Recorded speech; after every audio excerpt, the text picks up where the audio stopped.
Bueno, muy buenas tardes. Disculpen la demora, sino que estábamos cargando el Excel que hicimos la semana pasada y que algunos de las personas que vinieron me pidieron que lo vuelva a tocar porque debido a que es la última clase o digamos la última parte de distribución física de medio año, es bueno que nos llevemos estas dos herramientas ya bien estructuradas, sabiendo cómo utilizarlas y que de manera fácil después ustedes por parte del CISEX puedan descargarla y que les ayude pues no a hacer el cálculo de este precio internacional de transacción de productos, ¿no? Entonces, con PROMPERÚ hemos desarrollado dos módulos, uno que es el calculador de fletes, que como ya les enseñé se puede entrar vía la página CISEX o entrando a Google nada más. Y por otro lado, esta matriz de costo, ¿no? Que si bien es un poco general porque es bastante difícil especificarla cada tipo de productos que ustedes manejen, lo importante es que esta matriz permite entender cuáles son los procesos que yo debo de tomar en consideración, asignarle costos para ir avanzando dentro de los Incoterms, desde el ex-work hasta el DDP, que es el Incoterm, digamos, más completo para el exportador cuando se quiere integrar en toda la cadena de distribución, ¿no? Entonces, primero vamos a hablar un poco sobre la documentación, que es bastante importante.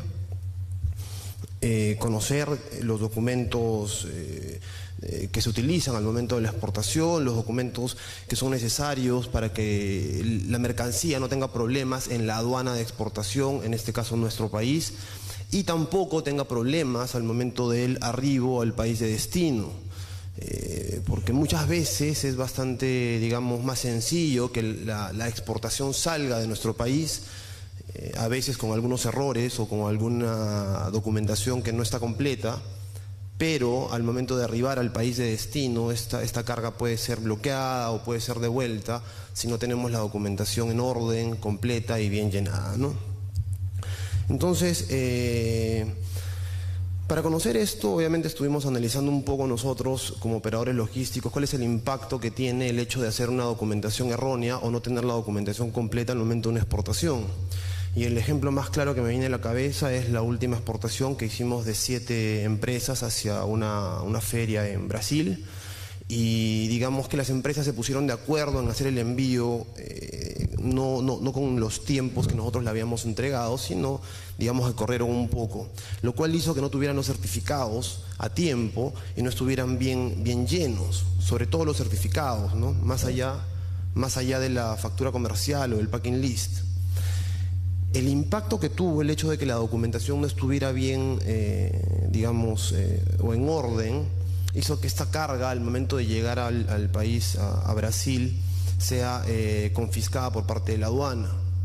Entonces, no solamente la empresa perdió el valor de la carga, ¿cierto? Que yo puedo haber invertido, no sé, $1.000 o $2.000 en el envío de algunas muestras, sino la empresa pierde mucho más que esto, pierde el hecho de que no esté presente en la feria a la cual estaba yendo a participar, la inversión en el stand, el mismo viaje de las personas que estaban yendo a participar en esta feria y, el nombre en el cual habían invertido. Entonces es muy importante conocer bien el procedimiento sobre la documentación. Además que teniendo una documentación correcta yo reduzco tiempos, reduzco costos dentro de la distribución física y reduzco el riesgo o cualquier riesgo que pueda actuar dentro de la cadena de distribución. Tenemos que considerar que el costo de la distribución física internacional, es decir, este costo adicional a mi costo de producción, del que venimos hablando en las últimas sesiones, es bastante importante al momento de definir si una empresa va o no a comprar mi producto, ¿no? Repitamos que el precio de transacción de un bien a nivel internacional es el mismo, de forma teórica, es el mismo precio de transacción local, no es un costo más una utilidad, lo que forma un precio de venta, ¿cierto? Si yo voy a vender localmente cualquier producto, ese producto tiene que estar, o ese precio tiene que estar compuesto por el costo de producción del bien más esta utilidad que yo voy a generar. A nivel internacional pasa lo mismo, ¿no? Solamente que este costo ya no está conformado solamente por mi costo de producción local, sino está conformado además por el costo de la distribución física internacional, que es lo que hemos venido viendo en las últimas sesiones. Entonces es importante saber que este impacto de este costo debemos de nosotros analizarlo vía cotización con diferentes operadores logísticos, ¿no? La distribución física internacional, en resumen, pasa por todos estos agentes, ¿no? Esos agentes que vienen siendo parte de este costo del cual estamos hablando: agencias de aduanas, transportes locales, embaladores, agencias de transporte marítimo o empresas marítimas, empresas de transporte aéreo, aduanas y, en algunos casos, dependiendo del Incoterm que yo esté utilizando, los impuestos que paga esta mercancía en el país de destino. Que cuando yo trabajo en un Incoterm, que como ya sabemos, me da mayor responsabilidad sobre la carga, que es el DDP, que es el Incoterm en el cual yo asumo los costos de los impuestos que paga esta mercancía en el país de destino, el impuesto viene convirtiéndose en un costo para mí y yo debo de analizarlo e integrarlo dentro de mi costeo. ¿Qué documentos emite un exportador entonces? Primero, hay un formato de instrucciones de embarque que maneja cada operador logístico. Entonces, lo primero que yo le pido a un operador logístico con el que yo vaya a trabajar es cuáles son sus instrucciones de embarque, porque cada uno tiene formatos diferentes. Entonces, en estas instrucciones de embarque, lo que yo le entrego al operador es cuál es la característica física de la carga. Es decir, el número de kilos o toneladas, el volumen de la carga, cómo está paletizada y si va a ir vía aérea o vía marítima. Y además incluyo dentro de esas instrucciones de embarque cuál es la ruta que yo quiero que siga la carga desde un punto A hacia un punto B. Entonces es muy importante que yo le pida al operador logístico: dame tu formato de instrucciones de embarque, para que en base a ese formato, cuando yo empiece a tener, digamos, un flujo de exportaciones, simplemente llene estas instrucciones de embarque y se las vaya pasando dependiendo de la operación que yo esté realizando.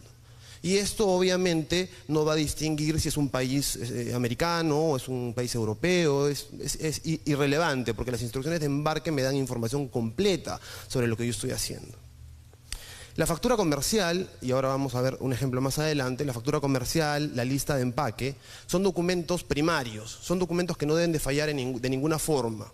Y a no ser que yo esté trabajando con un país de habla hispana, yo tengo que trabajar la factura comercial tanto en inglés como en español, porque las aduanas a nivel internacional normalmente manejan el idioma inglés. Entonces, esta factura comercial y este packing list debe de detallar lo que yo estoy enviando en ambos idiomas.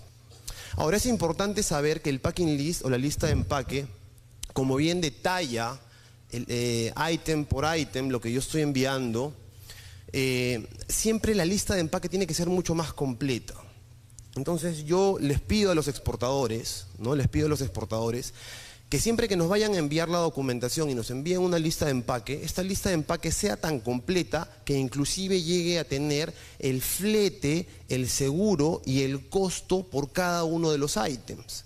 Y esto se puede lograr porque si yo tengo desde un inicio un orden y un seguimiento a las exportaciones que voy llevando, en un Excel es mucho más simple llevarlo. Entonces luego esta información es la que yo voy a basar en ¿dónde? En la factura comercial, que es el documento final que la aduana me va a pedir, tanto de exportación como de importación, ¿no? Acordémonos que la aduana peruana nos pide el valor FOB de exportación para poder hacer nuestra declaración, pero si yo estoy exportando en un CIF, por ejemplo, donde yo además estoy a cargo del flete internacional y del seguro, la aduana peruana tomará el valor FOB. Por lo tanto, entonces, ¿qué tengo que considerar? Que mi factura comercial, si bien está siendo emitida en un valor costo, seguro y flete, es decir, finalmente la factura comercial dice CIF $20.000 o 20.000 euros, yo debo de detallar también de dónde viene este CIF. Es decir, antes del CIF debo de detallar cuál es el valor FOB y cuál es el flete y cuál es el seguro. Porque si no, ¿cómo entonces la aduana va a poder definir cuál es el valor FOB de exportación que yo estoy colocando? Entonces es muy importante saber que indistintamente el Incoterm que yo esté utilizando, debo de asignar un valor FOB a esta factura. La guía de remisión nos sirve obviamente para el transporte terrestre, ¿no? Para el tema de fiscalización aduanal desde la planta de producción o la planta de donde yo recoja la carga hacia el punto de entrega, almacén de la línea aérea o de la línea marítima. Y esta guía de remisión también indica cuáles son los productos que yo estoy llevando. Es decir, si nos ponemos en el caso de que mañana un aduanero local o la policía aduanal nos para pues en camino desde, no sé, desde Ica hacia Callao, para el transporte que yo estoy, o el transporte que está llevando mi carga, lo primero que va a mostrar el transportista es esta guía, indicando en primer lugar quién es el dueño de la carga y en segundo lugar lo que está llevando, y debe de coincidir de la misma forma como la factura comercial, ¿no? Y la declaración jurada es opcional dependiendo de los productos que esté llevando, ¿no? Por nuestra parte, como operadores logísticos, el principal documento que emitimos es el documento de embarque, ¿no? La guía aérea, en el caso de que el embarque sea aéreo, el Airwheel Bill, el Bill of Lading, que es el documento de transporte marítimo, la carta aporte, en el caso de que sea un transporte terrestre, digamos una exportación terrestre desde Perú hasta Ecuador, tiene que ir con un documento de embarque llamado carta aporte. De igual forma, así como hay una guía de remisión del cliente, el transportista tiene que ir con una guía de remisión del operador logístico, que de igual manera tienen que coincidir. Y finalmente la declaración única de aduanas, ¿no? Y la declaración única de aduanas es sumamente importante definirla en este momento. Muchos exportadores que están sentados acá de repente y que están empezando tienden a hacer exportaciones, por ejemplo, en un Incoterm XW, en un ex-work, ¿cierto? Que implica que ustedes como exportadores pues no tengan responsabilidad sobre la carga más allá de tener un producto listo en el lugar que ha convenido con el importador. Y esto significa que su carga tiene que estar lista en su almacén para que venga el operador logístico contratado por el importador y recoja esta carga de su almacén. Entonces están exportando en un Incoterm XW o ex fábrica que no implica responsabilidad logística para ustedes. Pero si estuviera pasando esto y ustedes en contraparte encuentran que las declaraciones únicas de aduanas para nuestro país y casi la mayoría de países te requieren un valor FOB, entonces ¿cómo es que yo le defino a mi agente de aduanas el valor FOB si estoy exportando en ex-work? Para esto veremos en un rato nuevamente el Excel, donde yo sé qué costos debo de adicionar a este valor ex-work para llegar al FOB y poder tener una declaración, ¿no?, jurada de los costos de origen, que no importa si los está pagando el importador, no importa. Finalmente tenemos que declararlos. Al Estado no le interesa quién los está pagando, lo que le interesa es el valor FOB de esta carga. ¿Ok? Por ejemplo, este es un formato de instrucciones de embarque, no es necesario que tomen nota porque después esto va a estar colgado en el CISEX, donde pueden ver claramente, por ejemplo, algo muy importante, cuál es el número de booking bajo el cual se va a embarcar esta carga. Entonces, imaginemos, ahora que ya estamos casi, veo varias caras conocidas de varias sesiones, imaginemos que la exportación que yo estoy realizando, pues, es una exportación en FOB. Por lo tanto, la exportación por parte de ustedes tiene una responsabilidad única y exclusivamente hasta que ustedes colocan este contenedor encima del buque, ¿cierto? Entonces, no hay responsabilidad por parte de ustedes sobre el transporte de carga internacional. ¿Quién va a pagar el flete internacional? El importador, ¿cierto? Pero no es cuestión nada más de que yo estoy en un Incoterm FOB y bueno, ya el importador verá cómo mueve esa carga del puerto. Para yo ingresar esta carga a un terminal de exportación, tengo que tener un número de booking, que es un número de reserva. Que si yo estoy exportando bajo un Incoterm FOB, el número de booking me lo va a dar el importador, ¿cierto? Vale decir, si estoy exportando a Canadá y yo no me encargo del transporte internacional Callao-Toronto, el que me va a dar el número de booking, es decir, el número de reserva de espacio en esta línea naviera, será mi importador en Canadá, ¿cierto? Y él me tendrá que enviar este número, que como verán la importancia que tiene, está como primer dato dentro de nuestras instrucciones de embarque. Entonces, si ustedes como exportadores me envían esta matriz, ¿no?, de instrucciones de embarque con este primer número, con ese número de booking, con el nombre de la nave, que como podrán ver ahí, por ejemplo, es la Báramo, el puerto de embarque no es Callao, en este caso es Paita, ¿no? El puerto de descarga es San Petersburgo, en Rusia. Entonces ya sabemos cuál es el itinerario que tenemos que utilizar, ¿cierto? Entonces, ¿qué es lo que hacemos? Llamamos a esa línea para esa nave y confirmamos esa reserva. Y le decimos que vamos a ingresar, obviamente, el contenedor que nos asignen. Entonces nos asignarán un contenedor con un número específico para la carga que ustedes van a enviar. Si ustedes no estuvieran exportando en FOB y estuvieran exportando en un Incoterm CIF, que implica que ustedes sí van a estar a cargo del flete, que ustedes deciden con qué línea naviera trabajar, entonces ¿cuál sería la diferencia? ¿Quién sería el que tendría que darme este número de booking? Serían ustedes como exportadores, ¿cierto? Ahora, normalmente eso lo puede hacer el operador logístico, es decir, ustedes nos preguntan, ¿no? Renato, ¿sabes qué? Tengo 4 contenedores, necesito que salgan a más tardar el 25 de junio, dame la nave más próxima. ¿no? Y si hay confianza con el cliente, sabemos que le vamos a dar obviamente la mejor alternativa y el flete pues más competitivo posible en servicio directo, por ejemplo, ¿no? Entonces, básicamente estaríamos asignando este primer recuadro nosotros como operadores logísticos para ustedes como exportadores. ¿Estamos de acuerdo? Pero las instrucciones de embarque las envían ustedes, que es el primer documento para nosotros que nos exime de responsabilidades, ¿no? Porque acá tiene que ver mucho el comercio exterior sobre responsabilidades a la carga, ¿sí? Cualquier error implica costo, cualquier error puede implicar que tenga que entrar un seguro de por medio. Entonces es muy importante definir las responsabilidades de cada uno de los operadores que están incluidos dentro de la cadena de distribución física internacional.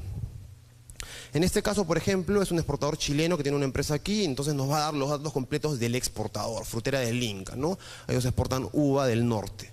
Entonces nos va a dar los datos completos de ellos. Pues ¿no? Nos da toda su información, RUC, número de teléfono, contacto, con quién tenemos que hacer pues las coordinaciones operativas, etcétera, ¿cierto?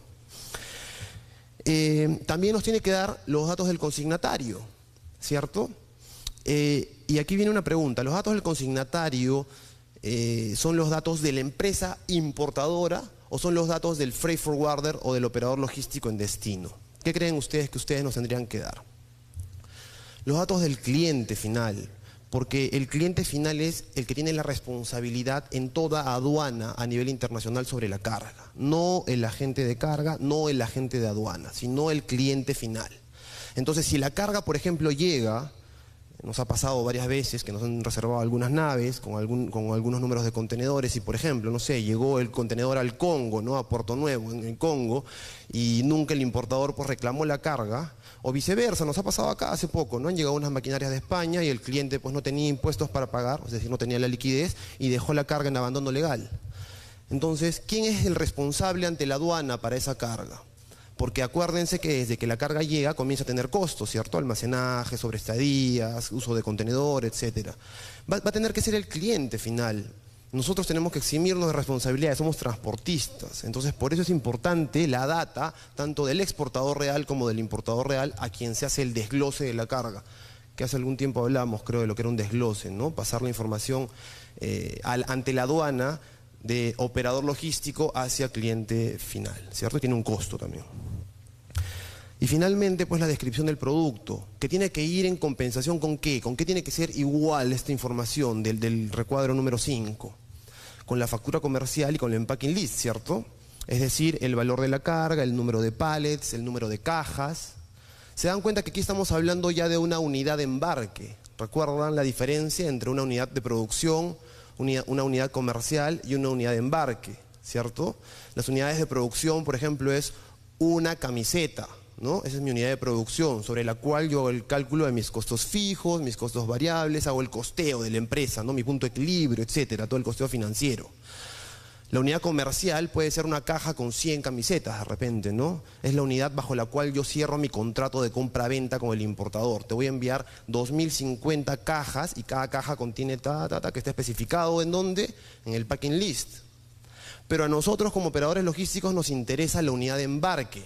Es decir, en total, todas esas cajas que van a ir dentro de un contenedor, qué volumen, qué peso y qué valor tiene. Entonces ya estamos hablando de algo físico, no de algo teórico, no algo que realmente se puede poner en una balanza y se puede pesar, o algo que se puede medir en centímetros o en metros. ¿Okay? Entonces toda esta información es importante pasarla al operador logístico para que nosotros tengamos pues, mucha mayor facilidad al momento de la operación. Cuando ya uno es exportador y comienza a tener un flujo, con lo que trabajamos es con esto, ¿no? Ya muchos, digamos, clientes tienen negociaciones con nosotros o negociaciones con la línea para tarifas específicas, ¿no? Y a veces lo que varía solamente, digamos, es el incremento por combustible, si subió, digamos, el petróleo. Perfecto. Pero la tarifa en realidad es negociada para una determinada cantidad de meses, por ejemplo, para 6 meses. Entonces ya no tiene que estar cotizando el cliente a cada rato cuál es el flete o cuál es la ruta. Ya sabemos con qué línea naviera, ya sabemos qué ruta, ya sabemos qué salidas tiene, cuál es el tiempo de tránsito. Entonces, si ustedes ya saben eso como exportadores y ya sabemos que tenemos un tiempo negociado de tarifa, ¿qué es lo que hacemos? Enviamos esto nada más al operador, ¿cierto? Le envío al operador logístico cada 15 días o cada 20 días.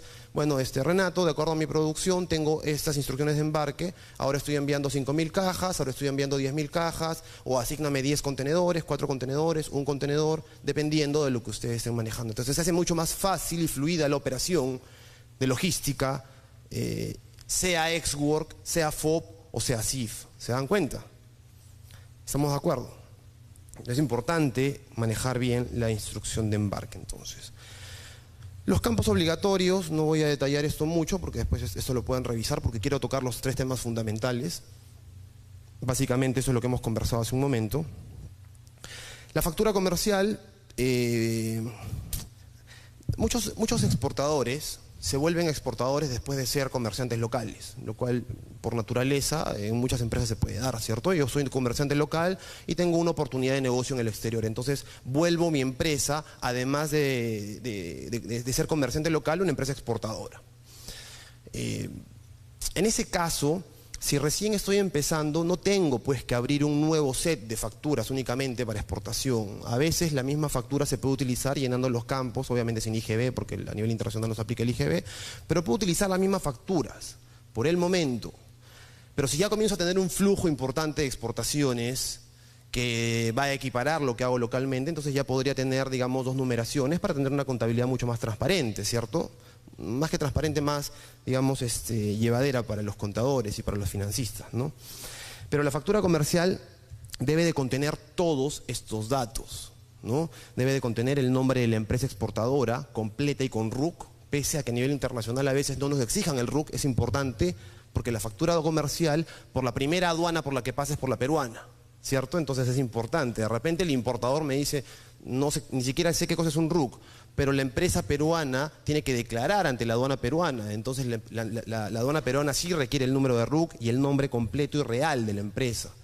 A veces entregan pues el nombre comercial, ¿no? De repente Andina Freight se llama Andina Freight, pero en realidad nos llamamos AF. No es así, pero digamos, ¿no? Entonces dicen, AF está exportando. Te vas a buscar al RUC y no existe pues AF. Es Andina Freight. Tiene que ser el nombre completo para ubicar el RUC y la dirección real de la empresa y actualizada. Se debe llevar un registro, ¿no? De los números de facturas, el nombre completo, toda la información completa del importador a quien se le está facturando y la parte importante, ¿no? La parte que llena la factura, las cantidades exactas por cada pieza que se va a exportar en precios unitarios y precios totales. En esta parte, los precios unitarios y precios totales debería ser la división del Incoterm final que yo estoy utilizando. ¿Estamos de acuerdo? Es decir, si nosotros vemos que hay un subtotal, si es que hubiera algún impositivo, perfecto. Si no lo hay, no lo hay. En nuestro caso no existe, ¿no?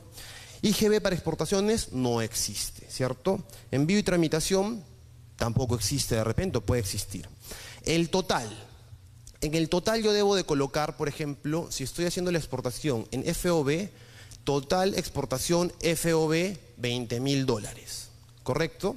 Entonces mi precio unitario va a ser 20.000 entre el número de unidades comerciales que yo estoy exportando. ¿De acuerdo? Pero si yo estoy exportando en CIF, significa que yo debo de colocar primero un total FOB, luego un costo del flete internacional, luego un costo de seguro y luego un valor total CIF. Pero el precio unitario no va a ser FOB, sino va a ser CIF. ¿Estamos de acuerdo? Porque tiene que ser el total final entre el número de unidades comerciales que yo voy a exportar. Podría darse el caso de que no sea un CIF, que sea un CFR, en el cual yo no estoy aplicando al impuesto, es decir, al seguro, ¿no? No estoy asegurando la carga. Entonces la carga va sin seguro, costo y flete, CFR nada más. Entonces sería el FOB más el flete y me da un total CFR. La descripción, en este caso, en este formato, nos dice que debería estar en español y en inglés. Yo estoy un poco más allá. Siempre la factura de repente puedo hacerla en español con su traducción en inglés.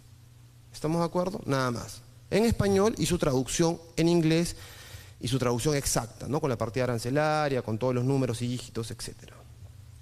El HS Code, que viene siendo la partida arancelaria, que es el Harmonized System Code a nivel internacional, es el código armonizado que utilizamos todas las aduanas, porque la aduana americana no sabe qué cosa es una camiseta de punto. ni tampoco de repente sabe que es un t-shirt de punto con determinadas características. Ellos se guían por 9 códigos, que son los que ingresan en su sistema para saber qué impuestos paga o no.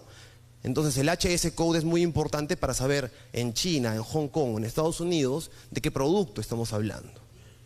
Y finalmente el precio en dólares americanos o, dependiendo del país, puede ir en euros. El único país que he visto que factura en su propia moneda es Australia y a veces Canadá, lo cual está mal porque siempre pedimos que nos cambien a dólares americanos, que es, digamos, la única moneda con la que trabajamos nosotros en nuestra aduana, ¿no? Entonces es importante definir esto. Este es un modelo de factura comercial nuestro. Ustedes obviamente pueden tener un modelo de factura comercial propio, ¿no? Que a ustedes les permita trabajar su operación sin ningún problema. El packing list. En el packing list, la referencia y el número de la factura, así como el número de pedido, es importante. ¿Por qué? Cuando uno empieza una operación de exportación, porque si ya estamos trabajando una operación de exportación, es porque ya tenemos la carga, ¿no? Se supone que si ya estamos llevando este curso, digamos, de distribución física, es porque ya estamos pues mucho más interesados. Ya no estoy hablando pues de marketing o hacer mi página web de repente o las finanzas. Aquí ya estamos hablando de que ya estamos con una carga en mente que queremos a un determinado país. Entonces, realmente la operatividad entre dos empresas, una importadora y una exportadora, operativamente hablando, empieza con un número de orden, con una orden de compra, ¿no? Con un PO, con un Purchase Order, que desde mi punto de vista, hay otras personas que piensan diferente, desde mi punto de vista es el primer documento del file de exportación que tiene cualquier empresa que esté exportando. ¿Por qué? Porque la orden de compra que coloca un importador a un exportador es la afirmación de que está aceptando las condiciones que yo he colocado en ¿dónde? En una cotización, ¿cierto? Entonces, si yo voy a empezar una operación, yo cotizo a mi cliente, ¿cierto? Y yo tengo que cotizar de tal forma que esa cotización se transforme en una factura mañana, simplemente traspasando los datos. Lo que quiero decir es que la factura comercial viene siendo la cotización, porque en la cotización debo de ingresar toda la información completa del embarque que yo enviaría. Obviamente me responden: oye, pero ¿qué pasa, Renato, si mañana hacemos una negociación de precio o reducimos la cantidad? Esos datos pueden variar, pues por eso trabajamos en Excel, ¿cierto? O en algún sistema específico. Cambio pues de 200 cajas a 100 cajas, el precio no va a ser el mismo, ¿cierto? Pero ya varía solamente el número, digamos, o la cantidad o el precio, pero ya el formato en sí no va a variar. Entonces, cuando yo envío esta cotización y esta cotización es respondida por parte del importador, podría responderme en su propio formato de orden de compra. ¿O qué podría hacer el importador? Podría devolverme la misma proforma que yo le hice, sellada y firmada, aceptando las condiciones, ¿cierto? ¿Estamos de acuerdo? Entonces, muchas veces no existe un contrato de compra-venta internacional, sino la orden de compra, o mejor dicho, la cotización transformada en orden de compra, vale decir, mi cotización firmada y sellada por el importador, se viene convirtiendo intrínsecamente ¿en qué cosa? En mi contrato de compra-venta. Entonces va a tener valor legal, ¿cierto? Va a tener valor legal en el caso de que exista algún litigio o algún arbitraje internacional. Lo primero que tengo que mostrar es la aceptación de esa orden de compra, ¿cierto? Entonces, en esa orden de compra también, por ejemplo, estará la estructura financiera, cuál es el convenio de pago, de compra-venta que yo hice con el importador, si fue con pago por adelantado, si es con carta de crédito. Todo esto estará en esta orden. Entonces, esta información tiene que estar dentro del packing list. Si hablamos un paso atrás de esta instrucción de embarque con la que empezamos a hablar de la documentación, lo que ustedes tienen que hacer por cuestiones financieras, de cálculo y después de seguimiento es tener un packing list completo, que tenga el número de bultos por tipo de mercancía, que tenga el contenido de cada uno de los bultos que estoy enviando. Pueden ser 6 bultos, pero cada bulto no lleva la misma cantidad de ítems y de repente cada bulto tiene diferentes productos. De repente yo estoy exportando pues chalinas, chompas y además, no sé, chales. Entonces son 6 bultos con diferentes productos. Tengo que especificar qué va en cada uno de los bultos, ¿correcto? Las dimensiones exteriores de cada bulto, porque con las dimensiones largo, alto y ancho, siempre en centímetros, recomendación, es mejor siempre hacerlo en centímetros, porque en centímetros es mucho más fácil si mañana ustedes cambian a un transporte marítimo para nosotros hacer el cálculo. En cambio, si lo hacemos directamente en metros, para nosotros es más difícil trabajarlo hacia aéreo. Entonces, mejor hacerlo en centímetros, largo, alto y ancho por bulto, igual nos va a dar la sumatoria de todo el bulto que voy a hacer, que voy a exportar, ¿no? Y su peso bruto unitario, que es este peso que me arroja la balanza con la que yo estoy haciendo el cálculo en mi almacén, pues, ¿no? Si yo no tengo en el almacén, ese peso bruto lo tendremos al momento del ingreso al almacén al que estoy ingresando la carga para exportación. Recuerden, ¿no?, que en transporte aéreo me voy, por ejemplo, a Talma o a Swissport y el que me está recepcionando la carga, lo primero que va a hacer, aparte de la inspección antidrogas, va a ser pesar la carga y medirla, ¿cierto? En aéreo es mucho más sencillo porque pesan por bultos que son mucho más pequeños o pesan la paleta. En el transporte marítimo es diferente, ¿no? Entra el camión con su contenedor atrás, ¿no? Entra el camión con el contenedor y pesan el total del camión con el contenedor. ¿Y cómo sé cuánto pesa el contenedor? Cuando le resto la salida del camión con el chofer encima, pues, ¿no? Entonces la diferencia me va a dar lo que pesa el contenedor. Y si yo quiero saber cuánto hay de carga específica dentro del contenedor nada más, ¿qué le resto? La tara del contenedor, ¿no?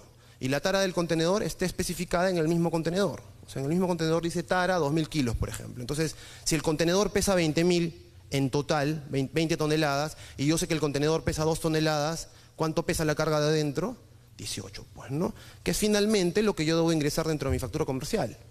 Muchos ingresan ambas cosas, ¿no? Peso bruto del contenedor, tara de contenedor y carga real, pues, ¿no? Muchos van mucho más allá todavía, ¿no? Fuera de embalaje, fuera de packing, etcétera, hasta el producto, pues, final. Pero eso ya depende, pues, de cómo quieran ustedes ser de específicos al momento de la transacción. Si tuvieran alguna pregunta, me levantan la mano y podemos irla solventando, ¿no? También es importante tener este tema, pues, de marcas y números utilizados, el número total de bultos, volumen total, peso neto, peso bruto total. Bueno, los totales finalmente, pues, es la sumatoria dentro del Excel, ¿no?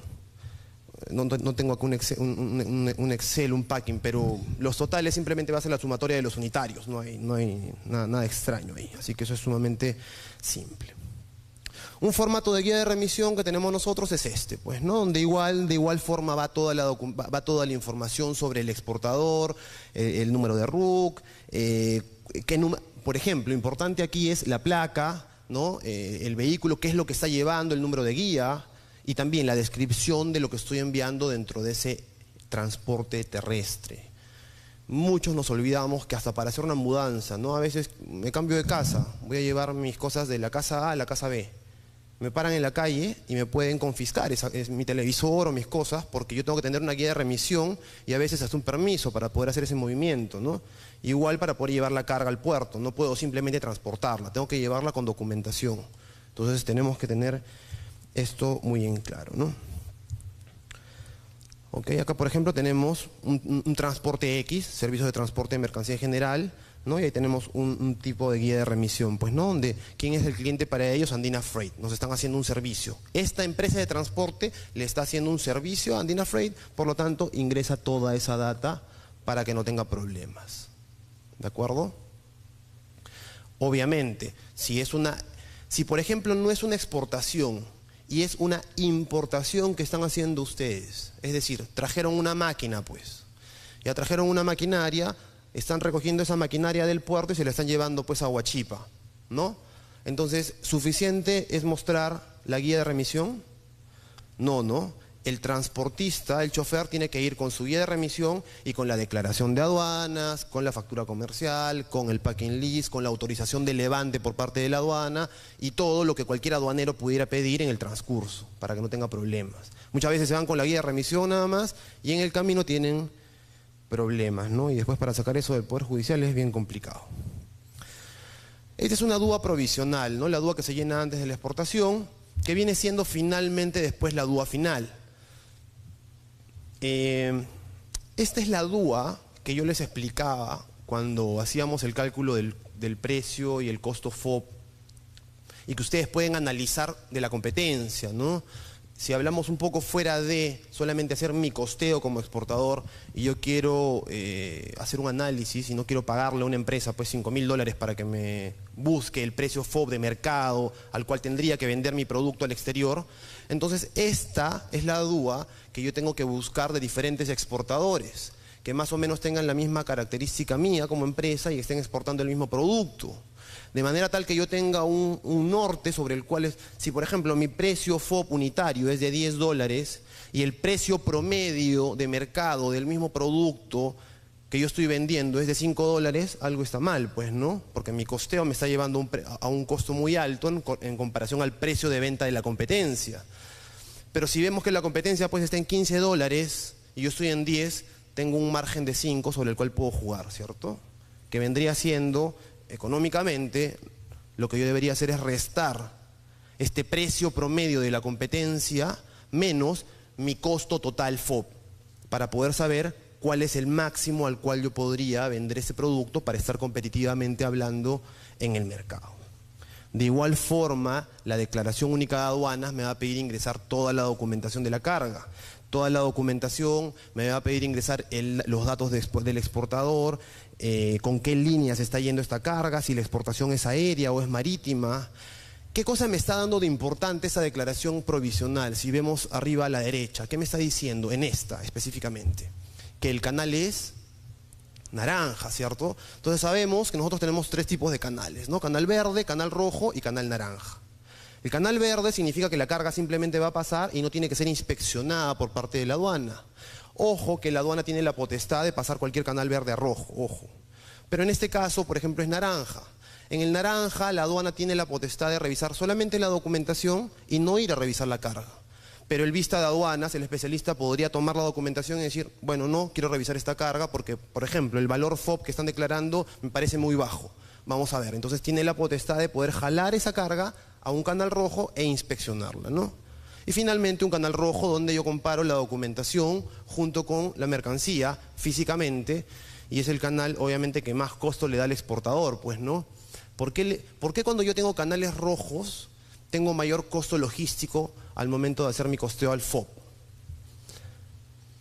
Claro, pues no, porque si yo, pongámonos en el caso, ¿no? Tengo un contenedor, lo ingreso y es canal verde, genial, solamente está esperando mi carga 4 días para subirse al buque y irse, ¿cierto? ¿Qué pago? Lo convencional, derechos de embarque, ¿no? ¿Qué pago? Le pago a la agencia de aduanas para que haga su trámite, vistos buenos si tuviera, no sé, un transporte interno por ahí, y los costos convencionales por TEU o por contenedor.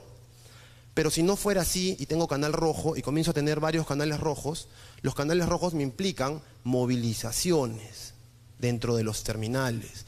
Implica que mi contenedor, no creo que muchos hayamos entrado al puerto, yo en 14 años he entrado creo que 3 o 4 veces, pero hemos visto por afuera el puerto, ¿no? Y vemos que los contenedores están apilados, ¿cierto? ¿Sí? Cuando pasamos por allá por ventanilla, todos los contenedores están apilados. Entonces, cuando vemos estos contenedores apilados, tenemos que entender 2 cosas.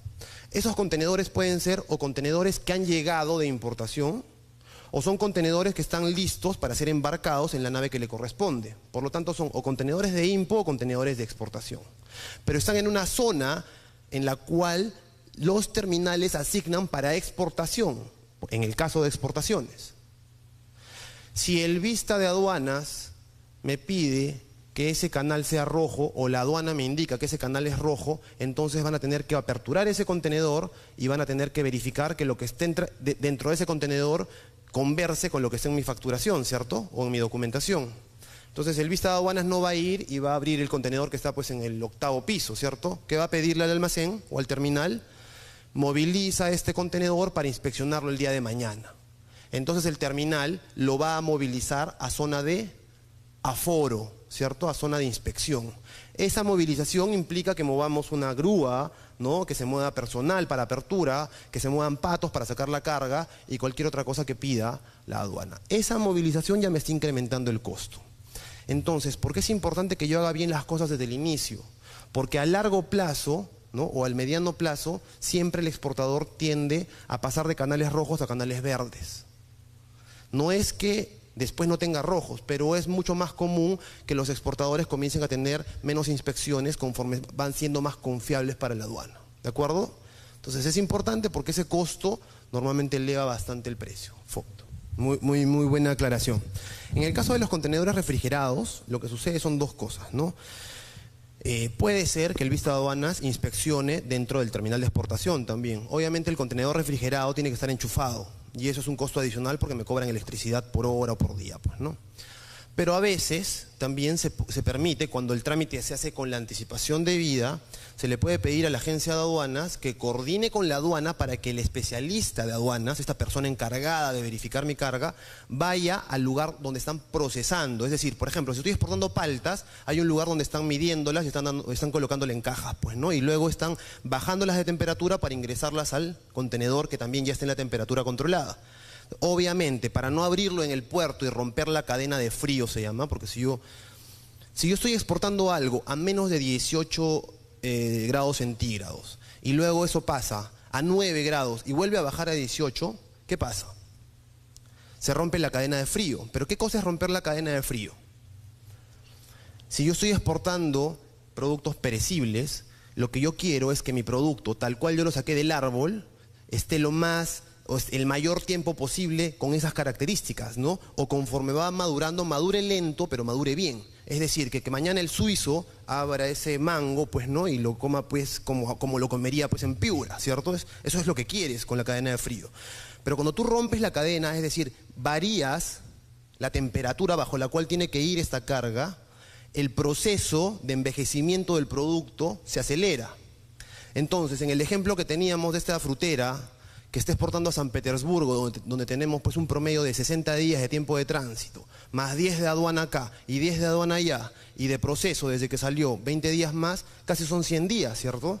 Entonces, si yo no hago bien el proceso y no hago una coordinación logística bien, se han dado casos hasta que he perdido mi buque y he tenido que embarcar en el siguiente, que es 15 días después. Entonces, ya no creo que al momento de que el producto llegue al destino final llegue en las condiciones que yo quiero, ¿cierto? No solamente por ese lado, sino tenemos otras condiciones importantes, ¿no? El cliente, ¿qué ha pasado acá? El cliente, muchas veces, ¿qué pasa? Hace una negociación respecto a pagos y a veces deja el 30 o el 20% del pago total de su factura en perecibles, a veces. Ese 30 o 20% lo deja contra arribo de mercancía en buen estado. Entonces, cuando llega esta carga a Rusia, el importador comienza a hacer un descarte y comienza a verificar. Obviamente yo puedo pedir una inspección SENASA para que lo que me dice el importador sea lo que realmente está pasando, ¿no?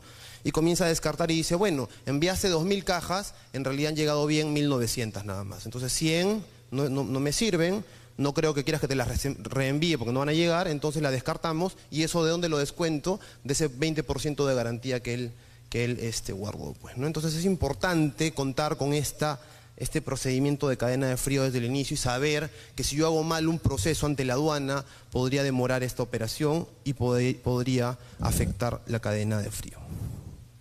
Esa es la declaración entonces. Los 4 documentos importantes para el transporte internacional son el Bill of Lading, arriba a la izquierda, para transporte marítimo, la Airway Bill, que es la guía aérea, ¿no?, para todo lo que es transporte aéreo, la carta aporte para terrestre, tanto en lo que es ferroviario como en lo que es transporte de ruedas, ¿no? Existe una más que es la multimodal, no es muy utilizada y muchas veces se utiliza la misma guía aérea o la misma guía marítima explicando cuál es la ruta que seguirá la carga. ¿Ok? Quiero dejar esta parte de documentación aquí porque de hecho he hablado de los principales documentos. Después pueden descargar ustedes y ver con mayor tranquilidad los documentos que están aquí, es decir, bajarlos y ver, pues, ¿no?, revisarlos. Recomendación, cuando cierro una operación con un operador logístico, lean, aunque sea por una vez en su vida, lo que dice atrás, del documento, que está con letras más chiquitas, o sea, tengo que leerlo con lupa, está bien, lo entiendo, pero están todas las condiciones para que después no estén preguntando si pasa algo, pues, ¿no? ¿Qué pasa si, por ejemplo, se pierde o hacen un mal manipuleo? ¿La línea me paga? No, la línea no te paga nada, ni la aérea ni la marítima. Y creo que llegaron a un acuerdo dentro del CAS de que te pagaban $1 por kilo por producto malogrado. Entonces, si estoy exportando oro, te van a pagar $1 por, ¿no? Más o menos la comparación. Entonces, es mejor leer atrás y, en segundo lugar, asegurar mi carga siempre. Ya el seguro debe de ser un costo asumido desde que yo empecé mi operación, desde que estoy cotizando la operación a mi cliente. ¿Ok? Entonces, vamos a pasar al Excel, a no ser que tengan alguna pregunta aquí. ¿Alguna pregunta?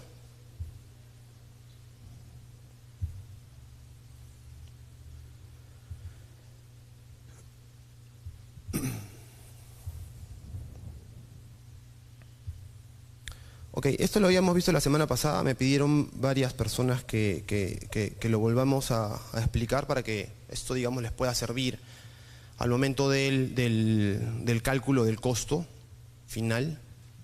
Entonces, lo primero que yo debo de saber es, yo debo de costear la operación siempre, no en función a mis precios. Es decir, yo no voy a calcular directamente cuál es mi precio FOB, mi precio CIF, no es lo que yo quiero hacer. Lo que yo debo de saber y calcular es cuál es mi costo FOB, mi costo CIF, mi costo ex-work, y después de que tengo el costeo, tengo con quién compararme para poder definir cuál es mi precio recién y asignar mi utilidad.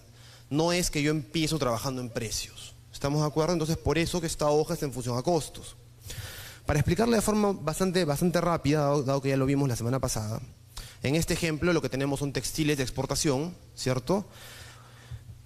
La descripción, polos de algodón. Primer dato importante es que estamos hablando de una unidad de producción. ¿Y cuál es la unidad de producción cuando yo exporto polos? Un polo, ¿cierto? Si exporto uvas, por ejemplo, ¿cuál es mi unidad de producción? Kilos, ¿cierto? Si exporto maca, podría ser pues quintales, toneladas, kilos, dependiendo, ¿cierto? Si exporto espárragos, ¿cada espárrago? No, dependiendo, pueden ser hasta nudos, depende cómo se defina la unidad. Pero lo importante, más allá de eso, es definir esta unidad. Porque si yo defino esta unidad, ya estoy hablando de algo sincero. O sea, dentro de mi empresa realmente estoy con algo que me puede ayudar a costear. ¿Por qué? Porque si yo sé que mi unidad de producción es un polo, y yo sé que mi pedido son 20.000 polos, entonces yo puedo costear todos los insumos y toda la materia prima que necesito para producir 20.000 polos. Claro, si sé que la unidad de producción es un polo, entonces yo sé en un polo cuánta tinta entra, cuánto algodón entra, etcétera, etcétera, etcétera. Entonces, ¿qué voy a poder saber? ¿Cuál es el costo total de producción de un polo? No es finanzas, no es economía, es algo que debe manejar cualquier administrador de negocios internacionales o alguien involucrado en las exportaciones. Entonces, si yo sé cuál es el costo de producción de una tonelada, cuál es el costo de producción de un polo, si mañana me piden 100, 200, 500 o 20 o 20.000, claro, no va a ser lo mismo porque obviamente por economía de escala, a mayor volumen, el costo medio baja, ¿sí? Pero más allá de eso, si yo sé cuál es el costo de producción de un bien, voy a poder saber cuál es el costo de producción de 100 bienes o de 500. Entonces, en este caso, se definió que el costo de producción es 0.40 centavos por cada polo. Por lo tanto, ¿qué es lo que ha hecho esta empresa? Esta empresa ficticia ha hecho su cálculo de que ellos están diciendo, a mí me cuesta producir ex-work, porque esto es una exportación, ¿no? Ex-work, es decir, colocar un polo listo para exportación basado en 20.000 polos, ¿no? Me cuesta 0.4 centavos de dólar, que significa que este 0.4 incluye el costo fijo total de la empresa, el costo fijo total de la empresa que está destinado a la exportación. Recuerden esto, porque yo puedo ser una empresa que vende local e internacionalmente, pero no tendría por qué involucrar los costos locales, de venta local, en un costeo de la parte que voy a exportar, ¿cierto? No tendría, sería ilógico. Entonces lo que yo hago es el costo fijo total de la empresa, pero el costo fijo que está involucrado en la exportación, ¿cierto? el claro ejemplo es, si yo tengo dos gerentes, un gerente de ventas local y un gerente de comercio exterior, dentro de este costo fijo, ¿incluyo el sueldo del gerente de ventas local? No, ¿cierto? Pero del de comercio exterior, sí. Entonces, ese costo fijo total lo divido entre el número de unidades que me están pidiendo, que lo tenemos también aquí, que son 20.000 polos, ¿cierto? ¿Me siguen con la idea o no? Si mi costo fijo total son $10.000 y esos $10.000 son todos los dólares que yo voy a utilizar de forma fija para mi exportación mensualmente, entonces yo lo divido entre el número de polos que me están pidiendo. Nada más, tengo el 0. Por ejemplo, 3. Y luego sé toda la materia prima que entra en un polo, ¿cierto? Entonces, si yo voy a comprar, no sé, hilos, tintes, etcétera, todo lo que yo compre para fabricar esos 20.000 polos, de igual forma lo divido entre 20.000 y de repente 0.10. Entonces la suma de 0.3 más 0.10 me da 0.4, que es lo que esta empresa ha definido como costo de producción de cada polo de este pedido de 20.000 polos. ¿Qué cosa es importante? Que la orden de compra no viene en función a polos, por ejemplo, no viene en función a cajas. Y esta empresa sabe que en cada caja entran ¿cuántos polos? 100 polos. Entonces, hasta este punto, para ustedes sería sencillo llevar este ejemplo a sus casos prácticos o a sus propias empresas o a las exportaciones que están realizando. De repente alguno no, porque claro, podríamos irnos a los extremos, ¿no? Yo no produzco en escala, yo soy artesano y yo me tomo todo el mes produciendo un solo cuadro, yo exporto cuadros, pues, ¿no? Entonces yo me demoro pintando 3 meses un cuadro. Entonces tu costeo debe estar en función a una sola unidad de producción.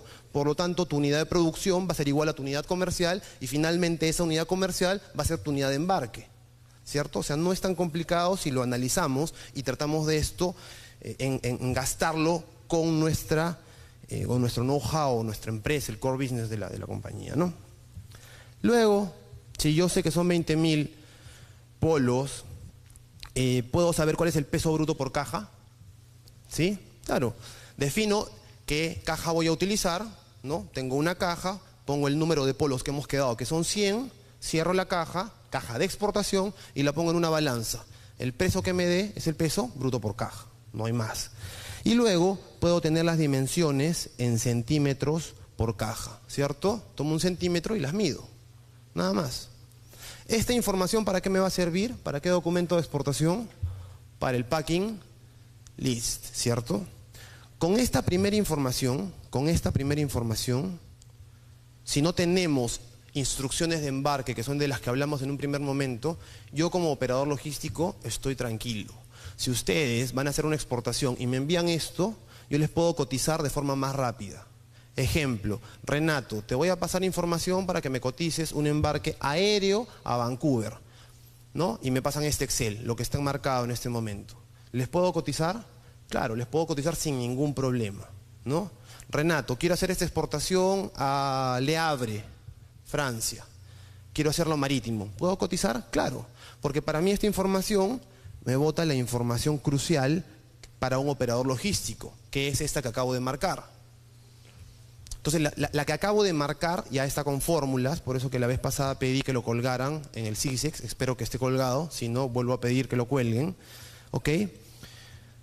Porque yo sé que este embarque pesa, como peso bruto, pesa 2.000 kilos.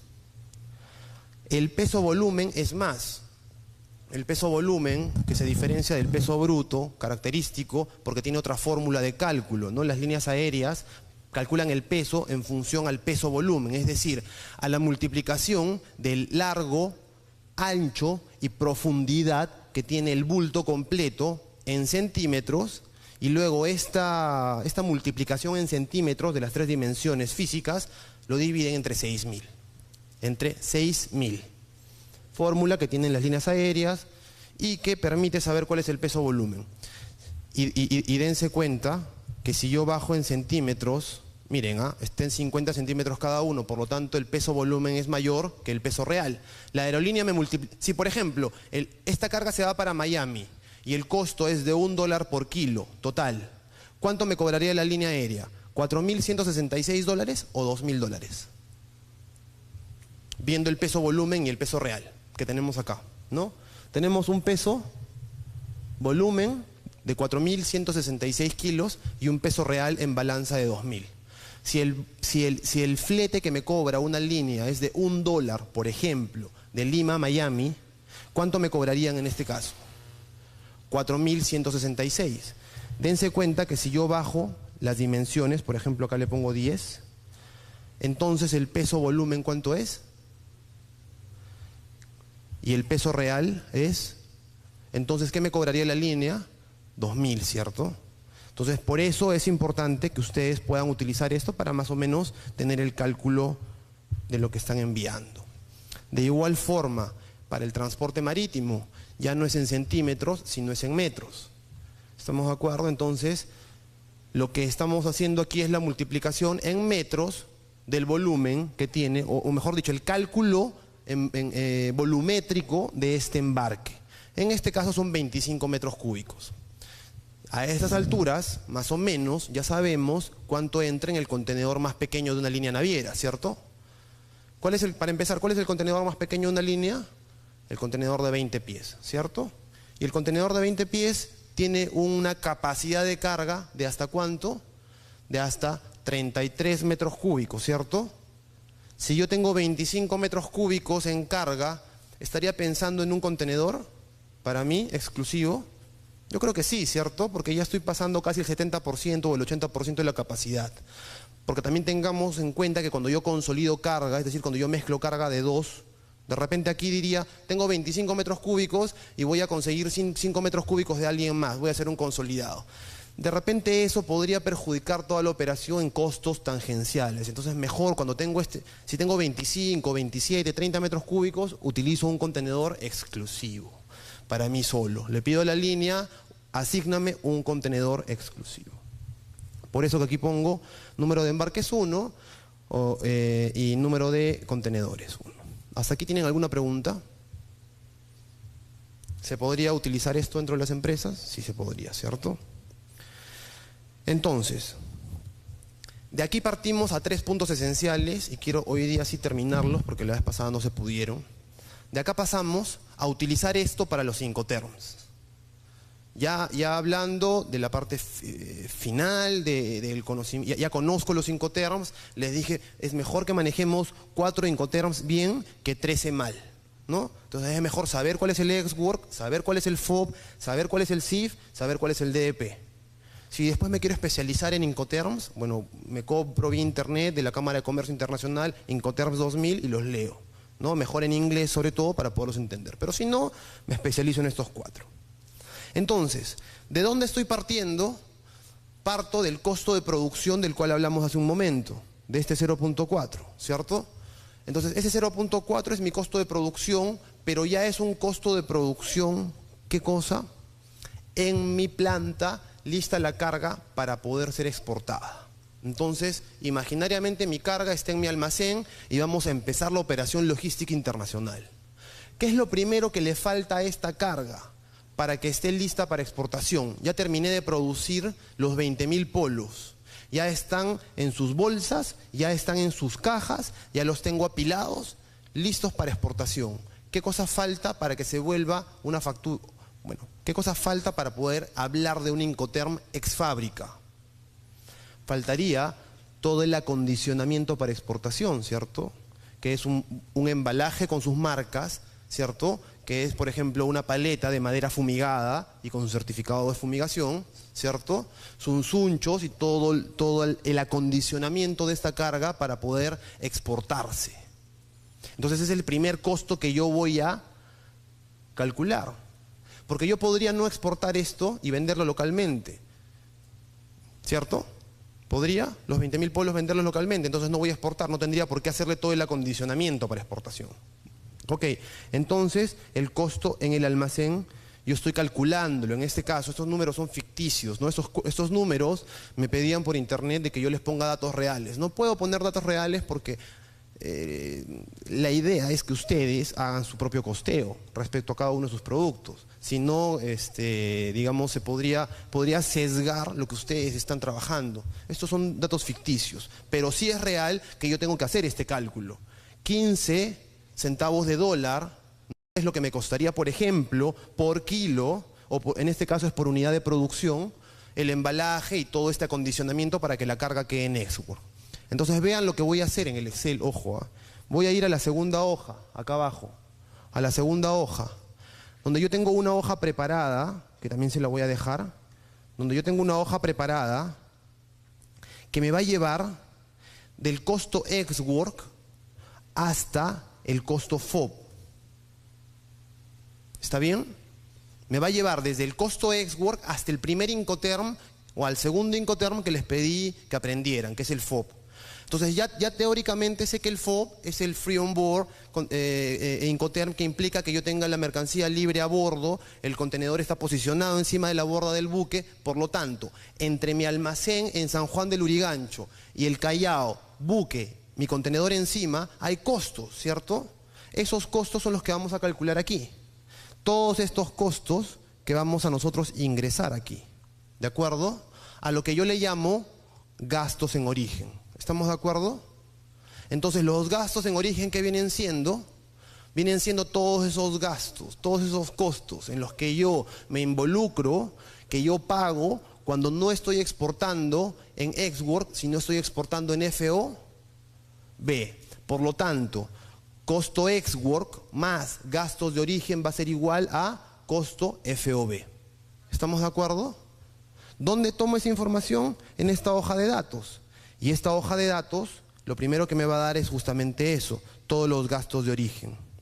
Entonces yo comienzo a definir cuál es el costo de recojo para el transporte aéreo para este número de kilos, ¿no?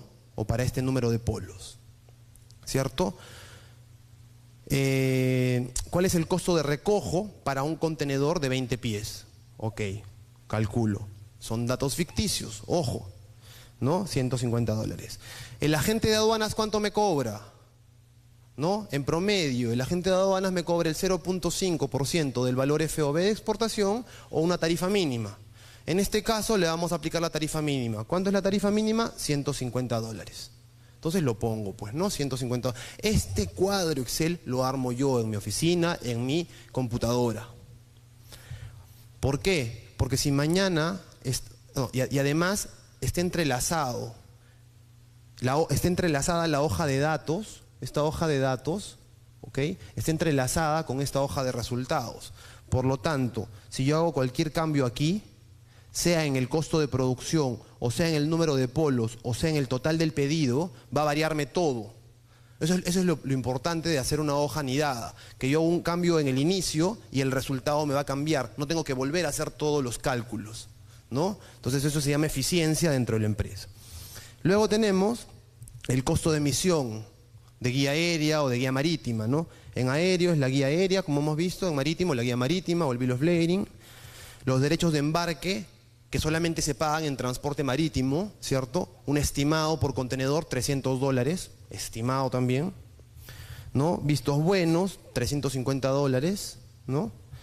El courier, porque muchas veces yo tengo que tomar un costo de courier porque el exportador tiene que enviar los documentos originales, ¿a quién? Al importador.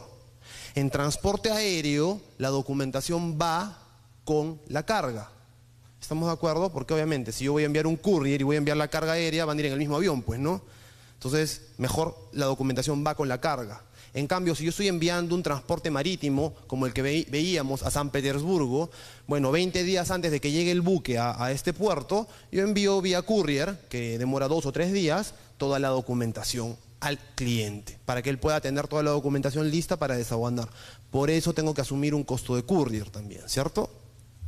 Luego tenemos gastos operativos, cualquier gasto operativo adicional, personal, reembalaje o alguna inspección adicional, cualquier gasto operativo que yo considere, ¿no? En aéreo tengo que considerar también, y en marítimo, si es que existiera un reconocimiento previo o de repente un canal rojo, ¿cierto? Entonces va a haber este tema de movilización que les decía, ¿cierto? Esta movilización. Entonces, pueden haber costos adicionales, pueden haber. Por eso que esto ustedes se lo piden al operador logístico y el operador logístico les cotiza. Les decía entonces que lo importante es que ustedes le den esto al operador y que le digan cuál es el Incoterm bajo el cual van a exportar. Entonces, si me dicen, Renato, voy a exportar en FOB, yo tengo dos cosas importantes. Este resultado de lo que ustedes me han dado y sé que es en FOB. Por lo tanto, la empresa que les va a cotizar todos los gastos de origen y les va a decir cuáles son los costos al FOB. ¿Estamos de acuerdo? Entonces ustedes van a poder llenar esta data con lo que le han pedido, no solamente a uno, sino mínimo a 3, ¿cierto? Cuando yo cotizo, tengo que cotizar mínimo 3 operadores para poder comparar servicios, precios, etc. Entonces, cuando yo tengo esta hoja de resultados, he ido colocando aquí la información de lo que le corresponde al marítimo y de lo que le corresponde al aéreo. Entonces, primera pregunta, yo tengo cuál es el costo de origen total si mi exportación es marítima. ¿Tengo esa información? Claro. La suma de todo esto, ¿cuánto es? $1.450. Si yo quiero hacer la exportación aérea, ¿sé cuáles son los gastos en origen para mi exportación ahora que decidí que es aérea? Claro, la tengo aquí. Aéreo, y la sumatoria es $870. Entonces yo les hago una pregunta. ¿Cuál es el costo? El costo va a ser entonces C3 más C14, ¿cierto? Voy a poder saber el costo marítimo total de $4.450, ¿no? El costo FOB. ¿Se puede hacer o no? ¿Podemos llegar a este dato acá que lo he puesto con rojo? ¿Podemos lograr ese dato? ¿Sí? Claro, lo único que hemos hecho aquí es sumar. Yo tengo mi costo marítimo de $3.000, tengo mi costo aéreo de 3.000, porque en este caso es igual. A veces el aéreo puede ser un poco más caro porque el embalaje aéreo a veces, pues, no sé, es un poco más bonito, ¿no? Que el marítimo es más protección, el aéreo es más marketing. A veces en el aéreo el cliente ya le pone las marcas porque así se va hasta la tienda por departamentos, entonces no le puedo poner cualquier embalaje. En marítimo a veces es más protección, tengo que ponerle madera más fuerte, pues, ¿no? Ensuncharla de una forma en la cual que mañana, pues, acaba de pasar, hace 2 días, han visto como un buque de la línea MOL se ha quebrado, en Singapur creo, se ha quebrado por la mitad, ¿no? Entonces ahí hablaba, no me acuerdo quién me hablaba de seguros, ¿no? Ahí hay un tema de seguro bastante interesante que sería bonito, ojalá lo toquemos en la siguiente sesión. Entonces, yo tengo mi costo, acá, esos 3.000, pongamos atención que aquí es la parte más importante, ¿no? Esos 3.000 de aquí, aéreo y marítimo. Y he calculado mis costos en origen para ambos, aéreo y marítimo. Entonces yo sé por teoría que mi costo ex-work más el costo de origen me va a dar el costo FOB. Entonces puedo saber que mi costo FOB marítimo es de $4.450 y saber que mi costo FOB aéreo es de $3.870. ¿Se puede llegar a esto? Sin ningún problema. Más allá de que ahorita me digan, no, Renato, en marítimo es FOB, en aéreo es FCA. No, tomemos como marítimo y aéreo FOB, después entenderemos el porqué. Entonces, recién a este costo yo le puedo asumir una utilidad. ¿Estamos de acuerdo? Pero esta utilidad que yo en este caso estoy multiplicándolo por 1.2, es decir, le estoy subiendo 20% de utilidad, ¿cierto? Recién yo puedo definir esta utilidad después de que hice un estudio de mercado, pues, es lo que les decía hace un momento. Si yo quiero hacer un estudio de mercado y ya sé cuál es mi costo FOB, ¿cuál es mi costo FOB unitario? ¿Cuál es mi costo FOB unitario? ¿Cómo calcularían su costo FOB unitario en este caso? ¿Qué dividirían? ¿Este costo entre cuánto? Entre 20.000, ¿cierto? ¿Por cuántos polos son? 20.000. Entonces el primer dato es, yo sé cuál es el costo FOB de 20.000 polos. Entonces puedo saber cuál es el costo FOB de un polo sin ningún problema, lo divido entre 20.000, ¿cierto? ¿O no? Entonces yo me voy a hacer una investigación y un análisis de las declaraciones de aduanas que hacen mis competidores. ¿Puedo hacer eso o no? Yo entro a la SUNAT, sunat.go.pe, entro a operatividad aduanera, ¿no? Y comienzo a bajar, no sé, declaraciones de aduanas de algunos competidores que exporten lo mismo que yo o el mismo tipo de producto. Es chamba, claro, es chamba, pero lo puedo hacer para ahorrarme justamente el tener que pagar a una empresa tercera que me haga este análisis, ¿cierto? Entonces, después de que yo tengo esta información y sé que el precio promedio de mercado pues es por polo, no sé, 0.5, como lo tenemos acá, y mi costo es 0.3, ¿estamos en el mercado? Claro, pues porque yo sé que el precio promedio de mercado es 0.5 por polo, es decir, 50 centavos por polo. Y yo tengo un costo unitario ¿de cuánto? De 0.3. Entonces, ¿cuánto me queda para jugar? 0.2, ¿cierto? Entonces, ese es un análisis simple. No tenemos que ser teóricos, matemáticos para poder hacer esto en nuestra empresa. Es un tema administrativo, o mejor dicho, de administrador, de gerente, ¿no? De igual forma, lo hacemos en el aéreo. Y ya está. Entonces, definí mi precio a una utilidad de 20%. Entonces, tengo mi precio. Este precio FOB, este precio, ¿no? Esto va a ser un precio FOB. ¿Dónde va a ir? ¿Dónde va este precio? Total y unitario. ¿Dónde va? La factura comercial, pues. Nada más, ¿no? Más todo lo que hemos aprendido de lo que tiene que llevar una factura comercial. Entonces, así es como defino mi precio. ¿Estamos de acuerdo? Definí mi precio FOB. De aquí para adelante, ¿cuál sería? Primero, ¿alguna pregunta sobre esta parte? Sobre definir el precio FOB.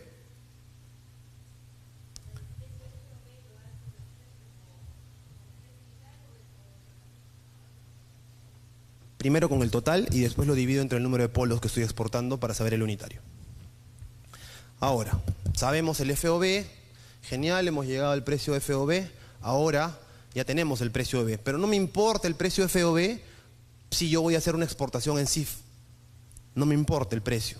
Regresamos al costo FOB, ¿de acuerdo?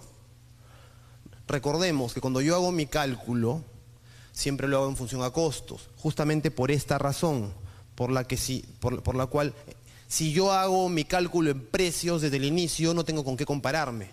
Si hago mi cálculo en costos, sí tengo con qué compararme, que es el precio de la competencia. Entonces, si yo hago mi cálculo del precio FOB, genial, ya llegué al precio FOB. Pero si voy a dar un paso adelante y yo me voy a encargar del flete internacional, yo voy a pagar el flete internacional y voy a pagar el seguro internacional, entonces, ¿en qué Incoterm voy a vender? En CIF, ¿cierto? Entonces, ¿cómo paso del FOB al CIF? El FOB más el flete internacional más el seguro, ¿cierto? Entonces regreso a mi primera hoja. Salgo del primer recuadro al cual yo le llamo gastos en origen y ahora entro al transporte internacional, ¿cierto? ¿Ustedes pueden tener esa cotización por parte del operador logístico? ¿Pueden o no? Renato, cotízame esta exportación a Miami, aéreo y marítimo. ¿Les puedo enviar las tarifas o no? Claro, les puedo pasar las tarifas sin problema. Entonces, les paso esta información. No es nada inventado, es algo que se puede pedir al mercado, ¿cierto? Claro, así como está se detalla. Siempre y cuando ustedes nos pidan con esto. ¿Por qué les digo que este cuadro inicial es importante? ¿No? Ya en una confianza de 7 clases de distribución física internacional. Si a mí me llega un email, ¿no? Renato, te cuento pues que abrí una empresa hace 20 años y estoy tratando de exportar, ¿no? Y me escriben un testimonio, ese email nunca lo voy a responder. ¿Estamos de acuerdo? Porque el tiempo que nosotros tenemos lo tenemos por cotización. Entonces, si a mí me llega un email, Renato, cotízame esto a Miami, primero, ¿qué voy a pensar? Que la empresa sabe lo que hace, ¿cierto? O sea, que para mí es un embarque real. No estoy ayudando a alguien a hacer su tesis. ¿Me entienden o no? Estamos hablando de algo real. Entonces, yo o los ejecutivos comerciales los van a tomar en serio y les van a cotizar ¿en cuánto tiempo? En 2 horas está esta cotización hecha. ¿De acuerdo? Yo puedo pedir cotízame FOB, cotízame CIF con esa información y va a ser sumamente rápida la respuesta del operador. No hablo de Renato nada más, hablo en general de lo que pasa en el mercado. Entonces, esta información a ustedes les va a llegar de inmediato. ¿Cierto? ¿Qué les estoy diciendo? Les estoy diciendo que el flete aéreo es de $2.5 por kilo. ¿Cierto? Les estoy diciendo que el costo del seguro aéreo es del 0.5% del valor FOB. ¿Ya tenemos el valor FOB? Ya lo tenemos, ¿cierto? El costo marítimo el costo total marítimo de este envío son ¿cuánto? $2.000, ¿no? Y el costo del seguro marítimo es el 1% del valor FOB de la carga. Siempre el seguro marítimo es más caro que el aéreo, ¿por qué? Porque hay mucho más riesgo en un transporte marítimo que en un transporte aéreo, ¿cierto? Genial, entonces, ¿qué hacemos? Tengo el costo FOB, ¿cierto? ¿Es lo mismo que acá arriba o no? ¿Sí? ¿Tengo el costo FOB o no? Claro, este es el mismo costo de arriba. Perfecto. Ahora, ya sé cuál es el flete. ¿Lo sé o no lo sé? Claro, yo sé que el marítimo era 2.000 y sé que el aéreo era 2.3 o 2.5 por kilo. ¿Lo multiplico por qué? Por el número de kilos, nada más, ¿cierto? Esto también lo puede hacer mi propia hoja Excel. Sé el seguro, sé que es el 0.5 y el 1%, por lo tanto también puedo saber esto. ¿Estamos de acuerdo o no? ¿Tenemos las 3 informaciones claves para poder llegar a un CIF, sí o no? Claro, ¿cuál va a ser mi costo CIF? ¿Cuál va a ser mi costo CIF? Va a ser mi costo FOB, más el flete, más el seguro, tanto para marítimo como para aéreo, ¿cierto? ¿Estamos o no? Entonces puedo llegar con tranquilidad a definir cuál es mi costo FOB, mi costo CIF, para aéreo y para marítimo. El costo CIF para transporte marítimo es $6.574. El costo CIF para el transporte aéreo es $14.343. Quiero saber cuál es el precio CIF unitario. No hay ningún problema. ¿Lo divido entre cuánto? ¿Entre cuánto divido estos dos datos? Entre 20.000, que es el número de polos que estoy enviando. Entonces puedo saber a ciencia cierta cuál es el precio con una utilidad, en este caso, por ejemplo, del 30%, ¿no? ¿Cuánto es el costo unitario CIF de este polo en Estados Unidos? ¿Puedo o no puedo? Sin ningún problema. Entonces, si yo sé que la aduana americana es una aduana que también me da información, ya mi competencia para un precio CIF ya no solamente es la competencia peruana, ¿cierto? Porque a Estados Unidos, ¿quién exporta? Exporta Perú, exporta Singapur, exporta China. Entonces yo puedo saber cuál es el precio unitario CIF al que compra Estados Unidos este tipo de producto. ¿Puedo saber eso o no? ¿Puedo o no? Claro, yo puedo saber, no por la aduana, por diferentes fuentes, por la embajada de Estados Unidos, por consulados. Puedo saber cuál es el precio que paga CIF, el importador mayorista, en el país al cual está exportando, unitario por el producto que yo estoy exportando. En este caso, yo puedo saber cuánto es el precio CIF que pagan los importadores en Estados Unidos por polos de algodón, por polo. Entonces, si yo sé cuál es el precio CIF que declaran los exportadores de diferentes partes del mundo hacia Estados Unidos, y sé cuál es mi costo CIF, sé que si mi costo CIF es más que ese precio, estoy fuera de mercado, ¿cierto? Pero si mi costo es menor, entonces sé cuál es mi margen para poder vender, ¿sí o no? Lo mismo que pasaba en el FOB. ¿Recuerdan o no? El exportador declara 0.5, mi costo es 0.3, entonces tengo 2 para jugar, ¿cierto? Igual aquí, tengo mi precio CIF 0.4. Si sé que el mercado está pagando $2 por polo en CIF, estoy, ¿cierto? Jugando. Pero si el mercado está pagando 0.20 centavos, ¿estoy en el mercado? No, ¿cierto? Entonces, además de poder calcular mi precio CIF, me ayuda a saber cómo estoy en el mercado. ¿De acuerdo?